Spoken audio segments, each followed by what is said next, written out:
বাবা সাগর, এ মাইয়া কেডা? এইরকম বেড়া মানুষের মতো পোশাক আশাক পরা দেখা তো মনে হইতেছে বিদেশি মানুষ। ও তোমাদের বৌমা? এইটা তুই কি করলি বাজান? এইটা আমগো বৌমা মানে? দেখছেন আপনার ছেলের সেই যে ছোটবেলার যে একটা অভ্যাস ছিল আমগো লগের শয়তানি করার, মজা করার, এই অভ্যাস এখনো পর্যন্ত আপনার ছেলে ছাড়তে পারেন। আমগো লগে এখনো সেই শয়তানি করতেছে। বাবা এইসব মজা করা বাদ দিয়া এখন ঠিকঠাক করে কত এই মাইয়া কেডা? মা, আমি তোমার সাথে কেন দুষ্টুমি করব? কেনই বা আমি তোমার সাথে মজা করব? তুমি আমাকে বলো তো। আমি সত্যি কথা বলছি, ও তোমাদের বৌমা। আসলে হয়েছে কি মা, আমি বিদেশে যখন যাই কোনো কাজ পাচ্ছিলাম না, তখন হঠাৎ করে ওই জেরিনের বাবার সাথে আমার পরিচয় হয়ে যায়। ওনার কোম্পানিতে আমাকে একটা চাকরি দেয়। ওই চাকরিটা করে তো আমি ঠিক মতো চলছিলাম। একটা সময় জেরিনের বাবা অসুস্থ হয়ে পড়ে যায়। ওই সময়টা আমাকে একটা কথা বলেছিল আমার হাত ধরে, যে বাবা আমি তো অসুস্থ হয়ে পড়ে গেছে, এই যে জেরিন, জেরিন আমার একমাত্র মেয়ে, ওর ভবিষ্যৎ বলতে তো একটা কথা আছে নাকি? আর তোমার মতো একটা সৎ ছেলে, ভালো ছেলে তো আমার দরকার।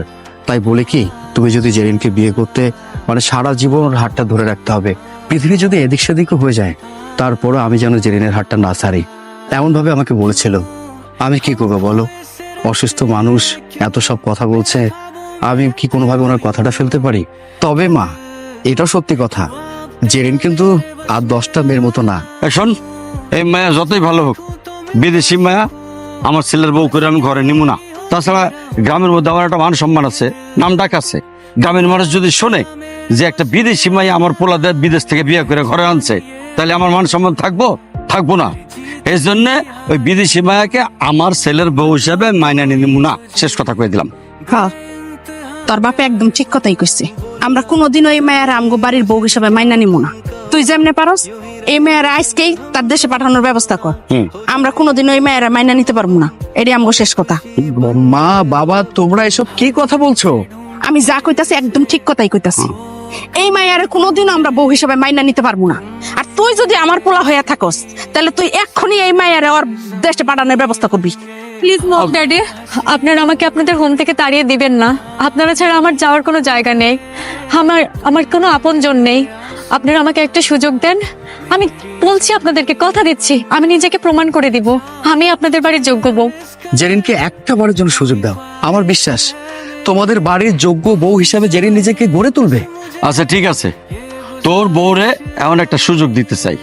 সুযোগটা হলো 1 মাস সময়, এর মধ্যে যদি সে একেবারে খাঁটি বাঙালি বউ হয়ে আমাকে দেখাইতে পারে, এই বাড়ির বউ হয়ে থাকতে হবে তারা একবারে খাঁটি বাঙালি হয়ে, তাইলে তারে আমরা মাইনা নিমু। নাইলে 1 সেকেন্ডের লেগাও এই বাড়িতে থাকতে দেবো না, একদম বার করে দেবো। একটা মানুষের পরিবর্তন হতে সময় লাগে নাকি? আর একটু সময় দাও। আমি এত কিছু বুঝি না, আমি যেটা কইছি ওইটাই। তোর এই মেম বউ যদি এই শর্ত মাইনা এই বাড়িতে থাকতে পারে 1 মাস, তাহলে থাকলো, নাহলে এখনই যা। কিন্তু বাবা। প্লিজ সাগর, তুমি আর কথা বাড়িও না তো। বাবা যখন আমাকে একটা চান্স দিয়েছে, আমি আমার জীবন দিয়ে হলেও চেষ্টা করব তার বাড়ির যোগ্য বউ হয়ে ওঠার। এটা আমার চ্যালেঞ্জ।